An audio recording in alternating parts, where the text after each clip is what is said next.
Welcome to the Wealth Without Wall Street podcast, your guide to understanding how to get out of the Wall Street rat race and start your own mailbox money lifestyle. Now, don't let these handsome Southern draws fool you. These financial minds are teaching our country to enhance savings, increase cash flow, and create passive income, all without the help of Wall Street. Are you ready to break through? Now here are your hosts, Russ Morgan and Joey Murray. We have much to celebrate again today. We're having a great experience with Weldon Long and his organization. Yeah, we said when we were doing that book review on the power of consistency that we were going to get Weldon Long on the show, and we haven't got there yet. We're almost there. But they did love our podcast so much that they've shared it with their audience. That was pretty cool. That's I saw that. huge. Did you see that on Facebook? Yeah, that's awesome. Weldon listened to the podcast. Was like, man, this is a great show. You guys need to be listening to these guys. I thought that was pretty awesome. Hey, just confirmation. We're adding some value, I hope. Yeah, well, along the way. You're starting to reach out there. And that's right. By the way, if you didn't listen to the podcast we did on the power of consistency, go back and listen to that one. That book has helped us tremendously into thinking through how we go about our daily activities, and what goes into our mind will come out, no doubt. And you can't have negative thoughts unless you've put them in there first, or somebody else has put them in there. So that's a great episode to go back and listen to. But I thought that was pretty cool for us to get a shout out from Weldon. No doubt. Doing some things right. That's right. Well, speaking of good thoughts, bad thoughts, today's episode is on paying off debt or not paying off debt, the tension that goes into that. And this is one of those things is a hotly debated topic. Should I take money and pay off my debts, or should I take the money and invest in opportunities and just be okay always having the monthly payment? That's right. And guys, we have tons of great stories of people who are taking advantage of opportunity and those that are missing out. Yeah. It's really not a one-size-fits-all situation, is it? No, you've got to be willing to accept the fact that one way or the other way is not right or wrong, but there is tension involved on both sides. So listen in today's episode. I think you're going to enjoy this one.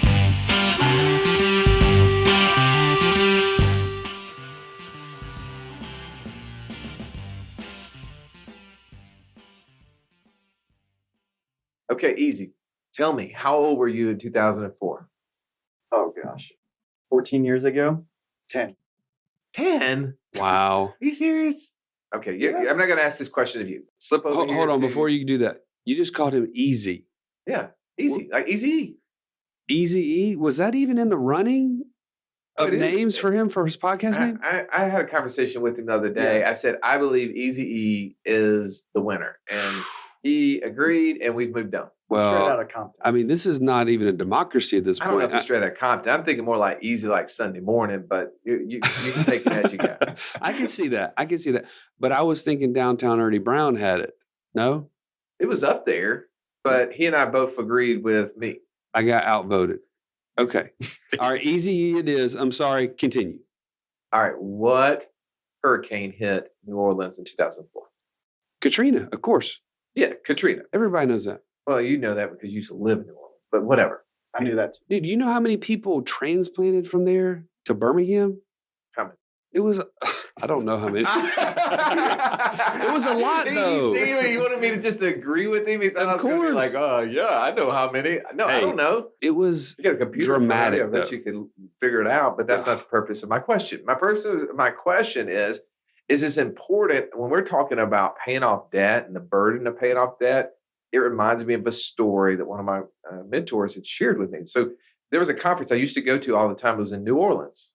But in 2005, we couldn't have that conference in New Orleans because of all the rubble, all of the just complete turmoil that was going on down there where buildings were just still flooded. And it was just, They couldn't fix them all. And he told me about this physician that he had been working with for quite a long time. And early on, their conversations revolved around today's topic, debt. Paying off debt. How do I get rid of debt? Well, let me ask you, Joey. You own a business in New Orleans, down in the quarter, down in the floodplain, and you get devastated. What you doing for money after that? You're not going to have a whole lot of options. You have to get kind of creative. You got to get real creative. Like you mentioned people fleeing with that. that means they had to leave to go try to find jobs. That's They right. had to try to go find income. Well, this man who he'd had a conversation with for years and years before about wanting to pay off debt, talked to him and helped him understand what we're going to get into today, which is you're going to deal with tension no matter what. Instead of having the tension of when an opportunity comes and you're afraid of missing out on it, instead of paying off your house, instead of taking the extra payment and paying off your mortgage, let's take that money and stick it in one of these insurance policies. Like instead of paying a 15-year mortgage to pay it off faster, use a 30-year mortgage and then use the difference to save. Yeah, or if you have a big lump sum of money, don't go pay it off. Right. Create equity inside an insurance policy. And so he took his advice and he did that. Well, his business, he was a physician, it gets hit. He can't go to work for like Shut 6 down. months, 9 months. I don't remember how long it was. It was a long time. Shut down. If he needs money, used to be a mortgage guy. He comes to you and says, hey, I need to get some equity out of my house. That ain't going to happen. No? Yeah. Why? The banks are even shut down at that point. Why won't you give me any money? My house is paid off. Yeah, that collateral is underwater, literally. Yeah. I mean, there's no way. So that's thankfully not what he did. He had money in an insurance contract. So what he did is, one, he could access money to help subsidize the things that were going on, but he saw an awesome opportunity. And I just remember this story as he was sharing it with us when we were in Arizona, not New Orleans. It's a lot longer flight from here from Birmingham, by the way. You have to take a tour through the Midwest when you fly as cheap as I do to get there. So I get all the way to Arizona. I'm listening to this story, and he's telling about this guy who basically saw an opportunity with all these trees down, spent money, and went and bought tree like grinders and stump grinders and all these things, and just started hiring all these people that were out of jobs and went down into those areas and just started taking cash and just making money hand over fist, getting rid of trees out of yards, grinding up stumps. This guy made a fortune. It was like $150,000 in like 60 days or something. Wow. And it was all because he had access to cash to take advantage. And obviously he had an entrepreneurial spirit, which didn't hurt. But it just stuck out to me as the way we need to think about debt and knowing that it's going to exist. And I think today's episode really is going to dig into some of those things. And so we're talking about not just debt in general, right? There's good debt, there's bad debt. You know, we're talking about things like buying a business with cash flow and having to take a loan against it, or a student loan. You've actually shared about your wife taking student loans out for dentistry and how that was the only option you had. And that's a good investment, so to speak, towards the future. It can be. I mean, if you're taking out a student loan to go get, a $15,000 year job, if you decide, hey, I'm going to go and get this liberal arts degree at the best college in the country and spend $150,000, and next thing you know, I'm going to be working as a waitress or a waiter down at the Ruby Tuesdays. That's not going to work. Yeah, that math doesn't work. But if you're going to go out and get a degree that your profession requires of you to have, and when you come out or very soon thereafter, you can leverage that into an income stream at a much higher multiple. Yeah, that makes sense. This is the business decision. No different than me going and borrowing $150,000 to go make $10,000 a year. That wouldn't make sense either. Well, but let's just kind of talk through this. By the way, I wasn't trying to knock on your liberal arts degree. I know I got one of those too. Come on, man. You didn't earn it. You're ganging up on us. You're in the minority here. I'm the only one with a business degree here. I have a business degree. From a liberal arts college. That's right. Okay, I didn't say anything about the college. I said the degree. Same thing. Yeah, come on. Why is it the same thing? All right, we're going to have to move on. No, why is it the same thing? There's going to be some Help me understand beat this. down going on in here. Why is it that if you go to a liberal arts college, but you get a degree in business, is it the same thing as having a liberal arts degree from a liberal arts college? You're talking about the type of degree being a liberal arts degree? I don't think there is such a thing. That's where I'm. What is a liberal arts degree? That's what I'm asking Like you. English, right? No. I have a liberal arts business degree. I studied in multiple backgrounds. I studied in arts. It's clear you don't know what you're talking about. It's okay. It's okay though. I got to go visit all the buildings in my school. That's what it means. You get to go see multiple buildings. That's right. I take classes in other disciplines. I got to go to multiple buildings. I didn't know that. Okay, excuse my ignorance in this. I've already showed it multiple times before. No, I I'm thinking liberal arts is like, and by the way, I don't want to be crushing people, but like a music degree or an English degree. I'm assuming, what is that called? Fine arts? Is that what you're talking about?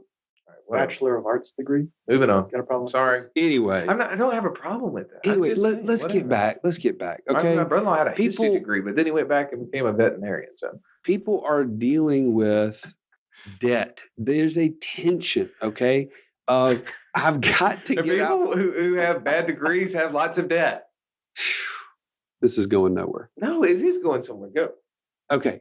You have this weight. I mean, how many times have you heard someone say, if I could just be debt free? Well, what are they really saying? They're saying, I want to be payment free. I don't want to have this payment, the weight of having to make this mortgage payment or car payment. Or debt. I feel like this debt is bringing me down. Is that what you're saying? That's right. You're right. So that's a real feeling, by the way. We all have felt it at some point or another and continue to. However, there's other problems, right? Living paycheck to paycheck. I felt that debt when I first got out of college and I had a $2,000 credit card bill. and I was making like $2,500, a month. So $2,000 seemed like might as well be $1 million at the time. So I know what you're talking about. People don't see anything getting them ahead. They constantly are getting this cycle of, as soon as I pay something off, I have to take out another loan. Something else breaks, something else goes on because they have no savings. So then they have that feeling that I need to get rid of it because of the potential of those things. Right. Happening. Then I can start saving. Okay. Right. That's a very common thought. Well, what about on the other side, Joe? What about the people who are saying, I'm okay with having debt out there, but I'm not okay missing out on opportunities? You just said that story about the guy who bought all the tree grinders and the stump things, made $150,000 in 2 months. Those are the things that resonates with me. If I thought about paying off my mortgage or paying off my student loan, I would think about how many times am I missing out on those opportunities? Those would be sleepless nights for me. Right. So in that story, you can actually quantify how much that person would have missed out, right? Actually, you might not be able to quantify it because guess what? If he didn't have access to that cash, he wouldn't have never thought about it. He wouldn't have thought about it. And what would he have done for income? He'd have been stuck. He would have been working on those tree grinding crews. That's right. For the guy who would have had the money. Somebody else would have thought of that idea. I'm sure somebody else did. I'm sure he wasn't the only one down there with doing that business. But that's what I resonate with. I guess I start thinking about the opportunities that I miss out on. Maybe because we're always talking about opportunities, so we're thinking about it. Right. It's on top of our lips. But I do understand. I feel that pressure. I know that the little demands inside my head are going to start talking to me and saying, why are you guys looking at me? I don't really mean there's people talking to me inside my head. This is just me talking to myself in the shower, whatever it is, going, I don't want to miss out on these opportunities. Right. And I've even shared this before. One of the things that drew me to a new way of thinking about either paying off debt or how I save money was feeling like I didn't have anything to show for all this effort. I mean, how many times was I paying something off and then saving up that money in a savings account and then paying off the next thing and paying off? And I look up and I'm 10 years, 11 years into my career and I got nothing to show for it. Hardly anything. There's no reason for that, right? I will say this. I was listening to this podcast and it's funny we're doing this podcast on debt and the tensions along with it, because I was listening to this other podcast on this author, Tim Arnold. He wrote this book. I think it's called The Power of Harnessing Tension. And it's like a leadership book. You almost think it's like some sort of relationship book, but it was on leadership. And it just made me think of exactly what we're talking about. But he gave an example of breathing as, just you have to exhale when you inhale or vice versa. And you can't do both. Well, what happens if we think that we can pay off debt and not feel the pain of missing out on opportunities? Or what makes us feel like we can take advantage of opportunities but not feel the pain of not paying off the debt? They're both going to exist. And it just made me think that, we're trying to have these binary solutions where it's just one way or the other, and assuming that you're not going to have any issue with the other side. Well, that's not the case. And I think that pertains to this, even though I will gravitate toward, not paying off debt, but I know that it's going to exist. I mean, I've had conversations with my wife before about that. Right. I mean, another mistake that we hear commonly is that it's all about, how does it make me feel instead of being objective about it. I just recently had a conversation with a couple, and they have a significant amount of equity in their house that they just sold, and they're about to build another one. And they told me, Joey, really want to get into the rental house market, really want to start building passive income, because they recognize this is going to reduce my risk and allow me more freedom by having some additional cash flow. So we talked through a strategy. Well, what if we put down less on the new house and use the additional money that we would have put down to buy rental properties? We came up with the fact that it probably at least buy them 4 rental houses.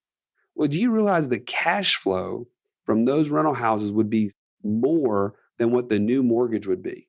So they effectively would have someone else paying their mortgage every single month.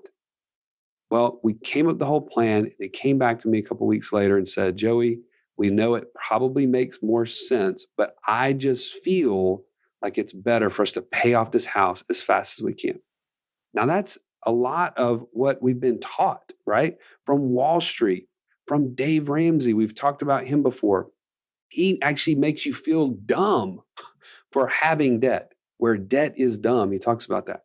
So this is what's constantly on that side of the coin. Like, I don't want to have those payments. I don't want to be dumb. But on the other side, what opportunity are they missing? But speaking of not being dumb, okay, so while you were talking, I zoned out there for a second. I went on my phone and I looked up earn your liberal arts degree online. And dude, would you let that go? Just so you know, it says liberal arts degrees are in linguistics, English, environmental studies, history. Those are all liberal arts degrees. So I was right. I don't know where you guys are off. So you made me feel dumb a second ago. I just want to come back to that. So I understand there's 2 types of degrees: Bachelor of Arts, Bachelor's of Science. Right? What is a liberal arts degree? I don't know. Just guess what your focus is. It's okay, Russ. Do you want us to tell us you're right? Would you want us to tell you you're right, dude, so we can finally move on? Yes. All right. Let's hear it. Okay. Sorry. I don't know why that is. Why that's important. It's not. But when you said something that I was listening, I was pretending I was not listening. The idea of the real estate. What happens if the real estate fails, Joey? That is a very true statement. And I would never encourage people to do something that they're not wanting to do. This is what they brought to me as a strategy they wanted to do. Well, I think that why shouldn't you be free to make that decision? If they decide to go that way, you should be. But why should, I think the purpose of this conversation is to point out the people who are on one side or the other saying, don't do it. That's true. There's only one way.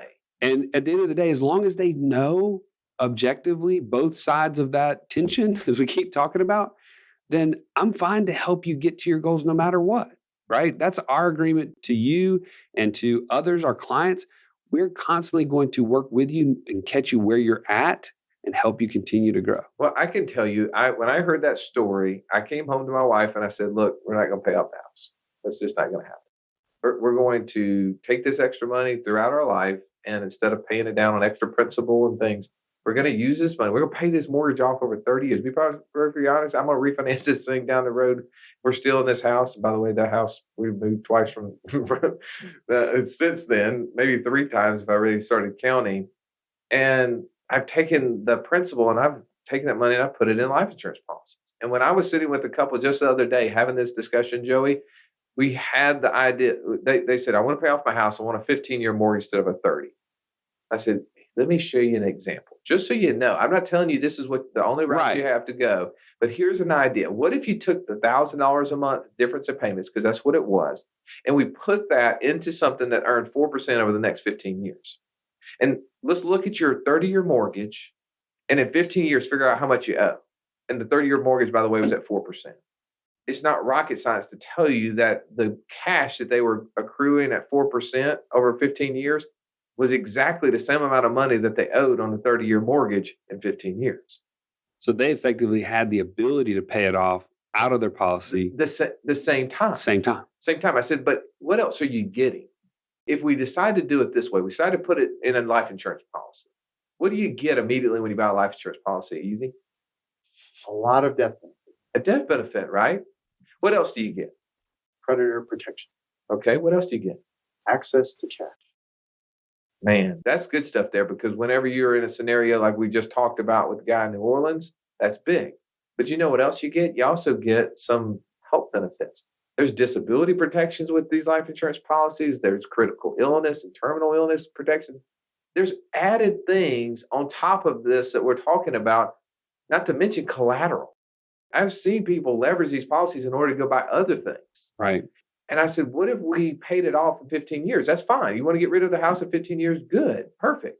But what if you don't want to? What if you've decided that, you know what, I do want to get involved in real estate.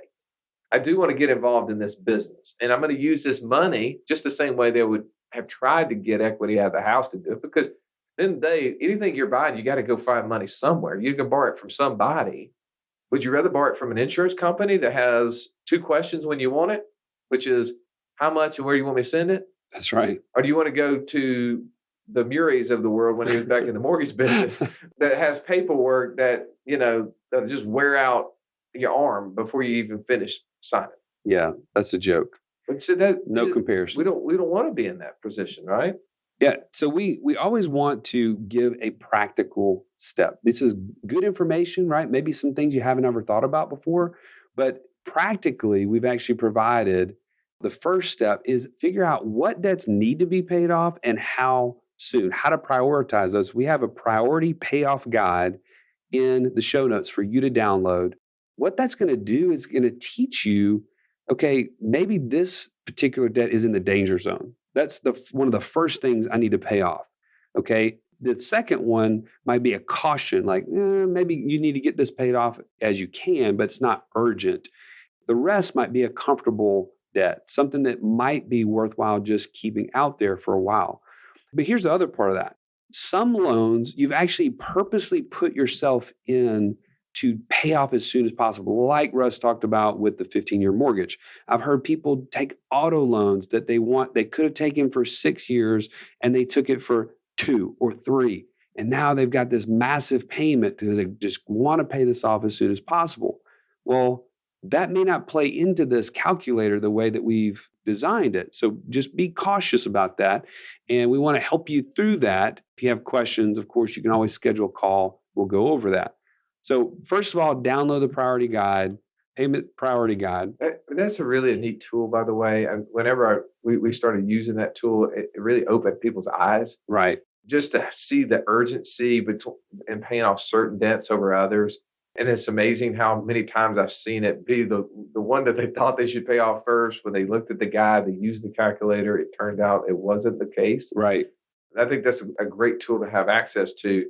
But it all comes back to, Joe, step 2, you got to have a place where the money resides. If you truly are going to save the difference, if you're not going to go pay off the debt, you're going to get yourself in a situation where you want to save to pay it off at a later time or take advantage of opportunities, you got to put the money away. And I'm telling you, I keep putting my money into these insurance contracts, and I may be beating on a drum here, but I don't know any better place for us to save and get 3, 4, 5% on our cash than these insurance policies. So this is, to me, has been in my lifetime the best place for me to save the cash to do exactly what you're talking about. Right. And that's where you're putting it in a place where you can leverage it to pay off the debt and get back to that financial freedom formula, right?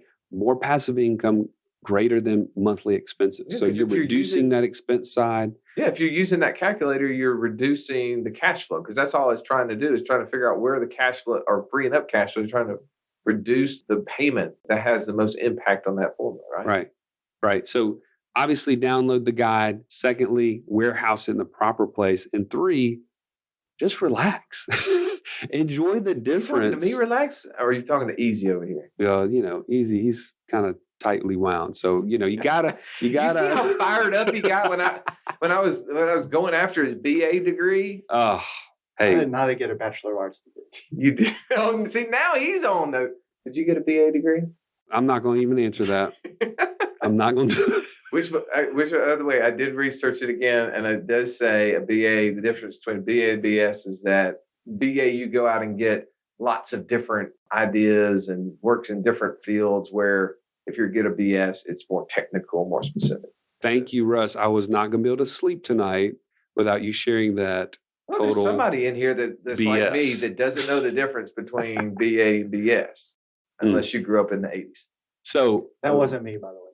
Yeah. You don't even know who BA is. Okay. So let's talk about this one last time. We're going to keep things objective, take things from an emotional state. I don't know what to do. This feels like this is super weighty. Let's consider both sides and be objective, right? That's our agreement. That's what we're willing to do for our clients. You're basically saying that we can't live in the gray. That's right. Let's pull it into black and white. Let's go ahead and accept the feeling of the tension that's going to exist and that you're not going to remove it. And then let's figure out which one that you are willing to accept the most. Whether are you willing to accept the lost money that you don't, lost opportunity, or are you willing to accept having the debt? Right. Whichever one. Either way, it is right for you. But let's make sure you know that it both will exist. Especially if you're going to continue to listen to podcasts. If you're paying off debt, you're going to constantly hear us talk about the opportunity cost. Right. So keep it black and white. This will help. At least this guide will help. Go download it on our show notes. And secondly, if you need somebody to help navigate that, give us a call. Schedule a call. We have the link right there in our show notes. 15-minute intro, no harm, no foul, no obligation. Just a matter of getting in front of us and saying, okay, this is what I was kind of thinking. Is this what you recommend? And we're happy to have those conversations and see if we're a fit moving forward. Because at the end of the day, aren't we really just trying to have more money in the future by considering how we're paying off debt, right? Maybe, yeah. And at the same time, I love this story of the guy in New Orleans, the doctor. He actually provided an opportunity fund by considering how he was paying off debt. Yeah, absolutely. Don't we all want that? I resonate with that. And I think that story is a great one to say, what if he wouldn't have done it? The risk is great. How would that have worked out for him, Easy? He'd be without a house, without an income. Yeah, I mean, his house was... He'd probably be in Birmingham. Without, right? and by the way, the guy, I'm sure, got insurance money for it. But there was a lot of payments being made. And those, just to maintain. Yeah, by insurance companies. These property casualty companies got crushed during some of these events. But if he wouldn't have had it, I mean, he had to wait for that insurance money that came from, State Farm or Allstate or whoever we deal with. It didn't come right away. But having access to insurance companies had no issue with that. They sent him a check. He had that money in a couple of days. He's off and running. So how much better he was because of doing it that way. Right. So we have hopefully not beat a dead horse today talking about this subject, but I hope we've shed light on something that and maybe made it clearer. It's just worth the discussion. Absolutely. I mean, maybe my BS discussion was not worthy. I'm going to go ahead and say we could have left that out. Okay. But regardless, hopefully people have a little bit clearer mindset and they can make a wise decision as it relates to paying off debt. So thank you for listening in, and we'll catch you on the next episode.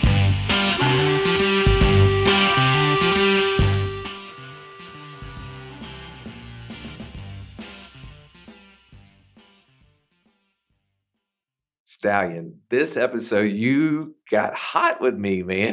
You is not about to let me go after your liberal arts degree. Man, I'll be honest with you. I wanted to put an end to that whole argument as soon as possible. I saw you getting angry with me. All right, I'm not going to bring it back up. I just want to know that we're okay, right? Man, we're standing like behind these two screens right now. We can only see like the top of each other's heads. I sort of feel like Wilson off the Home Improvement show here. I'll be Tim Allen. But we're good. Wilson. We're good.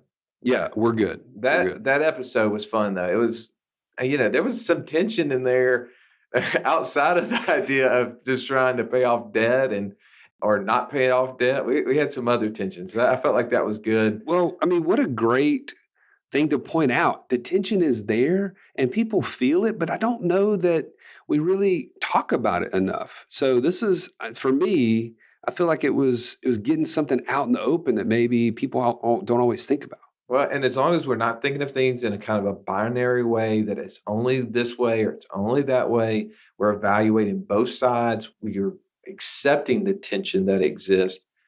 And I love the fact that we're offering that priority payoff guide, the ability for them to have that calculator to give them some insight. Yeah, download that. Download that. You will be glad you did. It'll help. It'll be clear. I love, in the past, you've actually told me this, and I think it's really poignant for especially those in the medical field. But if we just were just one way or the highway all the time about everything, we'd be creating like a situation of malpractice, right? And I think, unfortunately, that's kind of what's out there in the financial world. There's a lot of malpractice going on where you can hear a little bit about a situation and make one swooping, this is how it works for everybody. And it's just not the way it works. Well, and don't get us wrong though, because I'm willing to, jump off a fence and yell my side as loud as I can. I think I did that in a completely different way in this episode. But it's all right to also see both sides and figure out which one is best. And I think that was good that we kind of broke that out. Now, onto another topic that is heated, which is taxes. Oof. I think we've got a great episode lined up dealing with maybe some alternative ways to go about paying for those and maybe using taxes, at least the cash flow part of it, to our favor. Right. And I think you will not want to miss these very strategic outside of Wall Street ideas surrounding how you can make your taxes work for you. Listen up. This is just a quick snippet. There's people writing checks right now out of their accounts that is flowing straight to the IRS, right? It's impossible for you to gain anything from that transaction. You just know it is leaving your hands and it's going to someone else's control. And in this case, their account, so to speak, right? So what you're sharing with us today and what this article is really showing is how does that business owner take something that it could be so painful, right? The pain of writing that check and make it something that actually benefits you. Your company's called Create Tailwind. That's turning the tailwind towards you instead of against you. And so I'm so grateful you're able to share with us more about how you're doing that for your clients and this article, unpacking this article. This has been the Wealth Without Wall Street podcast. Don't forget to subscribe to the show to break free of the Wall Street mindset and begin building wealth on your own terms in places you understand so that your wealth will never run dry. See you next episode.